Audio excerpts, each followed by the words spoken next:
पूर्व cabinet board उपाध्यक्ष अभिषेक चोकसे ने बताया कि 24,000 मतदाताओं को बंगला बगीचा और साथ ही में करौंदी बस्ती की लड़ाई कैंट कांग्रेस लड़ रही है और जहां पर रक्षा मंत्रालय के आदेश के बाद में कैंट कांग्रेस की जीत हुई है। छावनी परिषद से जो 24,000 मतदाताओं के नाम छावनी परिषद की वोटर लिस्ट में काटे गए थे, जिनके विरोध में कैंट कांग्रेस परिवार और समस्त कांग्रेस पार्षदों के नेतृत्व में विशाल उग्र आंदोलन 6 मार्च को किया गया था, जिसमें यह मांग रखी गई थी कि मतदाताओं के नामों को जोड़कर छावनी में चुनाव कराए जाए। और इसका परिणाम यह हुआ कि जबलपुर में हुए शंखनाद की आग भारतवर्ष के 62 छावनियों में लगी, जिसके परिणाम स्वरूप सम्माननीय रक्षा मंत्री जी ने निर्णय लेते हुए 57 छावनी परिषदों के चुनाव को रद्द कर दिया और छावनी के करीब 35 बगीचे, करौंदी बस्ती, साथ ही में बंगलों वाला क्षेत्र और साथ ही में 150 एकड़ भूमि पर बना हुआ था, जहां हजारों मतदाता निवास कर रहे थे। और यह विजय उन सभी मतदाताओं की जीत है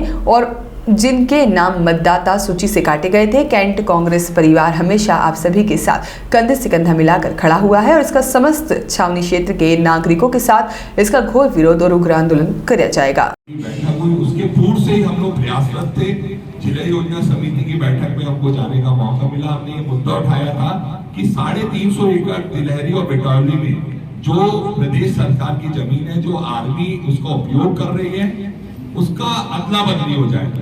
और हमने यहाँ का भी सर्वे करा के पूरे सर्वे नंबर दिए। 150 एकड़ भूमि, लगभग जो बगीचे, बंगले, कंपाउंड और करौंदी की 150 एकड़ भूमि है, इसका अदला बदली हो जाए, जिसकी घोषणा माननीय तरुण भानोट जी ने और एकाएक 30 अप्रैल की डेट भारत सरकार, जो भाजपा की सरकार है, उसके द्वारा आदेश दिया गया कि 30 अप्रैल को 57 छावनियों में साधारण चुनाव होंगे। हम चुनाव के खिलाफ नहीं थे, हम कांग्रेस के लिए। हमारी ये मांग थी, क्योंकि 4 साल पहले सर्वोच्च न्यायालय का आदेश आया था कि अतिवर्णकारी वोटर की जानकारी थी। भारत सरकार द्वारा 30 अप्रैल को साधारण छावनी के चुनाव घोषित हुए थे। हम चुनाव के विरोध में नहीं, हम पक्ष में हैं, लेकिन हमारी मांग थी जो हमारे कंपाउंड, बगीचे, बंगले और करौंदी वासी जो 24-25 हज़ार मतदाताओं के जो नाम काट दिए गए थे, उनको जोड़ा जाए, फिर चुनाव कराया जाए, जिसको लेके हम लोगों ने जन जागरण अभियान किया।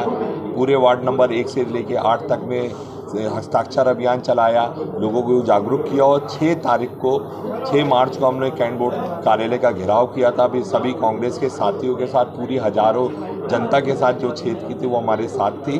और हम लोगों ने राष्ट्रपति जी के नाम ज्ञापन सौंपा था और मांग की थी कि हमारे 24-25 हज़ार मतदाता जिनके नाम काट दिए गए वोटर लिस्ट से, उन्हें जोड़ा जाए, कानून में संशोधन किया जाए, फिर चुनाव कराया जाए।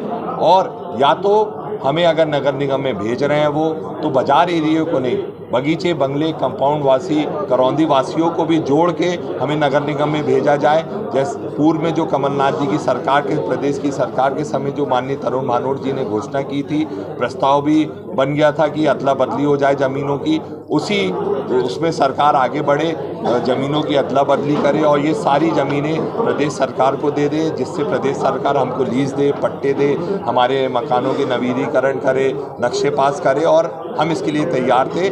और ये जो आंदोलन शुरू हुआ था जबलपुर शहर से, इसकी चिंगारी पूरे देश में लगी और सरकार को झुकना पड़ा और चुनाव रोकने पड़े। और अब पुनः हमारी सरकार से यही मांग है कि सारे मतदाताओं के नाम जोड़े जाएं और हमारे जो बगीचे, बंगले, करौंदी वासी, कंपाउंड वासियों को ज़मीनी अधिकार दिया जाए।